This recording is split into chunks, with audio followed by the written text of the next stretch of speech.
पाठ 16 लोहे के इंसानों का देश। पाठ परिचय। आज दिन प्रतिदिन वैज्ञानिक तकनीकों की खोज हो रही है।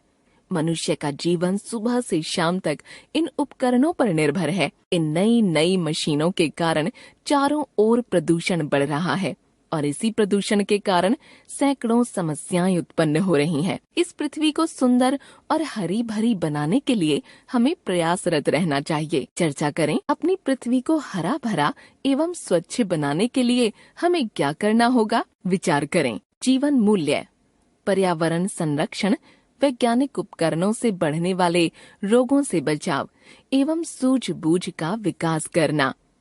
मुझे अपने विमान में बिठाकर उस ग्रह पर ले जाने वाले दोस्त का नाम था लानजुंग। जब हमारा वह अंतर्ग्रहीय विमान उस ग्रह पर पहुंचा तो सब ओर नीला धुआं छाया हुआ था। मेरे दोस्त ने तुरंत मेरे गले में ऑक्सीजन की थैली लटका दी और उसका रबड़ का यंत्र मेरी नाक में फिट कर दिया। उसने खुद भी एक वैसी ही थैली लटका ली थी। उसने बताया कि हमारे ग्रह की यह जहरीली गैस अब मुसीबत का कारण बन गई है। हवाई अड्डे से कांच के बने एक होटल में पहुंचते ही हमारे कमरे में एक लोहे का आदमी आया। लानजुंग ने उससे कहा, 2 कॉफी और कुछ खाने के लिए। इससे पहले कि मैं उस आदमी के बारे में कुछ पूछूं, मेरी नजर वहां टंगे कैलेंडर पर पड़ी। मैंने पढ़ा 3012। लानजुंग बोला, हाँ, हमारे यहाँ इस समय यही सन चल रहा है। तुम इससे समझ सकते हो कि हम तुमसे 1000 साल से भी ज्यादा बड़े हैं। लेकिन ये लोहे के इंसान? हमारे ग्रह में अब इन्हीं की जरूरत है।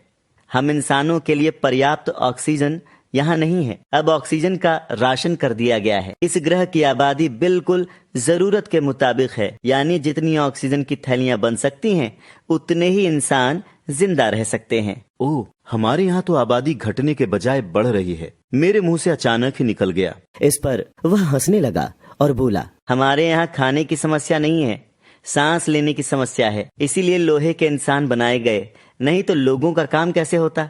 अब ये लोहे के इंसान नौकर का काम भी करते हैं, दफ्तर चलाते हैं, मकान बनाते हैं, स्कूलों में पढ़ाते हैं, मशीनें चलाते हैं, यानी सभी काम करते हैं। पर ये लोग सारे काम कैसे कर लेते हैं? लानजुंग ने कहा, इलेक्ट्रॉनिक्स का कमाल तो तुम जानते ही होगे। टेलीविजन, रॉकेट आदि सब उसी के खेल हैं। और तुमने शायद कंप्यूटरों को भी देखा होगा। बस हमारे यहाँ इलेक्ट्रॉनिक्स के प्रयोग द्वारा लोहे के इंसानों को बनाया गया। हमारे यहाँ लोहे के इंसान बनाने वाले कई कारखाने हैं जो अलग अलग शहरों में हैं। उनमें खरीदारों की भीड़ लगी रहती है। कोई भी व्यक्ति चाहे जितने भी लोहे के इंसान खरीद सकता है। लेकिन वह सचमुच के इंसान से काम नहीं ले सकता, क्योंकि ऑक्सीजन की कमी के कारण हम कोई भी मेहनत का काम नहीं कर सकते।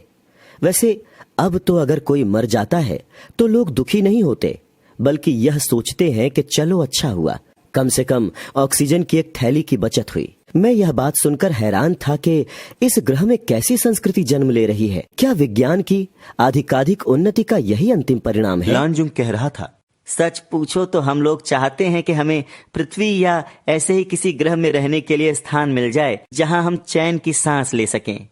तुम्हें हमारे ग्रह के बारे में कैसे पता लगा? मैंने पूछा। हमने अनेक ग्रहों की यात्राएं की हैं, लेकिन अब तो बस पृथ्वी का ही सहारा है। अगर हमें जिससे बहुत सी समस्याएं हल हो जाएंगी। वह बोला, इन इंसानों के अंदर नसों की जगह पतले तारों का जाल बिछा है। इन तारों में बिजली बहती है और उसी के सहारे ये काम करते हैं। इनके सिर के अंदर एक अक्लोमीटर लगा रहता है जो जरूरत के मुताबिक, वैसे ये जरूरी होता है कि लोहे के सभी इंसानों को हर हफ्ते डिस्पेंसरी में दिखा लिया जाए। वहां उनके जोड़ों तथा पुर्जों को तेल दिया जाता है और अक्लोमीटर की जांच कर ली जाती है। मैं अभी यही सोच रहा था कि जब हमारी पृथ्वी पर ऐसे दिन आएंगे तो क्या होगा। तभी उस ग्रह के प्रधानमंत्री का बुलावा आ गया। मैं परेशान था कि भला मैं उनसे किसी तरह की कोई बातचीत कैसे कर सकूंगा। आखिर पृथ्वी की समस्याओं में कमी तो हुई नहीं है। इस ग्रह के लोग भी वहां पहुंच गए तो क्या होगा। मैं कार में बैठ रहा था, लेकिन मन बहुत परेशान था कि भला क्या बातचीत करूंगा। तभी हमारी कार को झटका सा लगा और नींद खुल गई। और फिर न जाने क्यों बहुत देर तक नींद नहीं आई। शायद इसीलिए कि अब से 1000 साल बाद पृथ्वी का अगर वही हाल हुआ जो मैंने सपने में देखा था, तो यह कितनी अजीब और परेशान करने वाली बात हो।